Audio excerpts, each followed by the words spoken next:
High, কেমন আছো তোমরা? আশা করি খুব ভালো আছো। Welcome back to my channel. আমি অস্মিতা চলে এসেছি আবার একটা মিনি ভ্লগ নিয়ে। আজকের ভ্লগটা রাস পূর্ণিমার রিলেটেড। ফার্স্টে টোটো করে চলে গেছিলাম রিগুকে ডক্টর দেখাতে, বাট ডক্টর ছিল না। যাই হোক, তো মা আর আমি মিলে চলে গেছিলাম রাসবাড়িতে।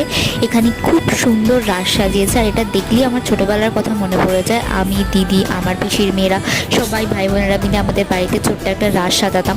খুব ভালো লাগতো। তো এখানে পুতুল নাচ হবেন, আর একটু জিলিপি নিয়ে বাড়ি আসছি গোপালের জন্য। তো এখানে একটুখানি কানের দেখছিলাম গোপালের জন্য। আর পূর্ণিমার চাঁদটাও তোমাদের দেখিয়ে দিই, খুব সুন্দর উঠেছে চাঁদটা। বেরোনোর প্ল্যান তো ছিলই না, বাট রিগুকে ডক্টর দেখাতে হতো, তো যেতেই হতো। তো কানের দুটো দেখে নাও, যেটা আমি কিনেছি গোপালের জন্য। কেমন হয়েছে আমাকে কমেন্টে জানিও। আর গোপালকে পরিয়ে তোমাদের এক্ষুনি দেখাচ্ছি। কানেরটা আমার গোপালকে পরানো হয়ে গেছে, কেমন লাগছে কমেন্টে জানিও। আমার সন্ধেও দেওয়া হয়ে গেছে। ভিডিওটা ভালো লাগলে লাইক করো, শেয়ার করো, সাবস্ক্রাইব করো।